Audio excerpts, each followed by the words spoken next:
Oyagala okumanya ebiriwo, ebyaliwo, oba ebigenda okubaawo. Program Tambula n'okumanya eggose. Tambula n'okumanya ku MRU TV ne Royal FM. Weewaawo, kituufu ddala program Tambula n'okumanya. Olwaleero tukuleetedde ebyafaayo bya Ssekyanzi Douglas. Omwami ono yazaalibwa ng'ennaku z'omwezi 3 omwezi ogw'E11 omwaka ogwa 2000. Yazaalibwa mu Mityana District, Kalangalo Sub-County, ate ku ddwaliro lya Kyantungo erisangibwa mu kiryo kya Parish. Ono yazaalibwa mu maka g'omwami Kakoza Joseph ko n'omukyala Nakitto Margaret. Bano nno nga balimi eyo mu district y'e Mityana.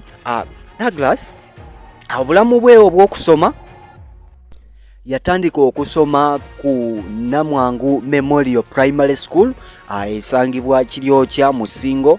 Olwo n'agenda maaso n'asomerayo okutuusa we yamalira P7 mu mwaka ogwa 2015.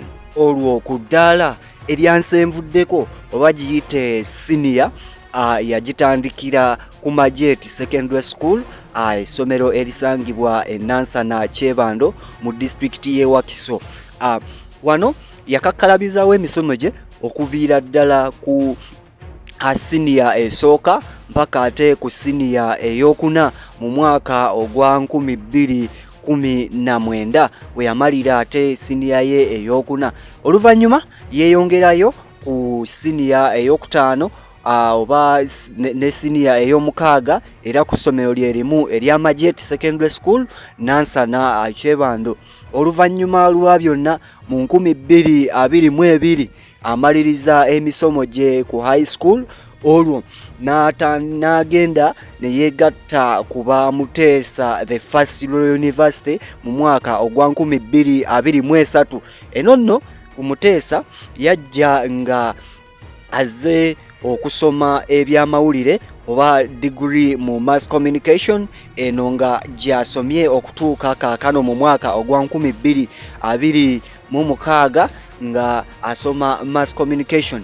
Wano mu mwaka ogwa 2025 bw'atyo yagenda okola internship ye yasooka ku Vision Group ne yeegatta ku camera department. Eno nno nga gye yakakkalabiza emirimu gye era ne bamusiima bulungi nnyo.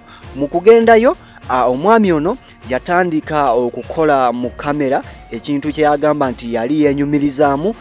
Yatandikiranga ennaku z'omwezi 5, omwezi gwali gwa 5 ku mugenzi amanyiddwa nga Rajiv. Omwami ono mu biseera bye eby'eddembe ayagala nnyo ebintu by'okuwugamuko ku beach, era kino yakikola okuva mu buto. Olwo nno era musambi wa mupiira mu biseera bye eby'eddembe. Ate ekyasingira ddala okukola kwe kubeera nga azannya emizannyo, kwoteeka n'okuwandiika script z'emizannyo ko n'okutendeka abo ababa bazannya emizannyo. Era mu mwaka ogwa 2018 ono omwami y'omu yeegatta ne munne amanyiddwa nga Mayambala Yusuf ne batandikawo ekibiina ekimanyiddwa nga Modamas Entertainment Club. Kino nno nga kisangibwa Nansana Kyebando district y'e Wakiso, ofiisi zaakyo gye ziri. Olwo ne batandika ate okutraininga abaana ab'enjawulo okwongera okutumbula ebitone byabwe ko n'okuzannya katemba kwoteeka n'emizannyo egy'enjawulo ekigenda maaso n'okubeera nga giyigiriza abantu ebintu eby'enjawulo. Mu kibiina kino azannye emizannyo mingi. Olwo nno nga ye CEO w'ekibiina kino ekya Modamas Entertainment Club, oba muyite ye executive director, ate nga ye chairman w'ekibiina kyennyini, ate era ye PR w'ekibiina, oba muyite sekamwa oba omwogezi w'ekibiina. N'olwekyo omukulu ono ebintu by'okuweereza mu ngeri y'okuzannya emizannyo kwoteeka ne firimu byagala nnyo mu bulamu bwe bwonna.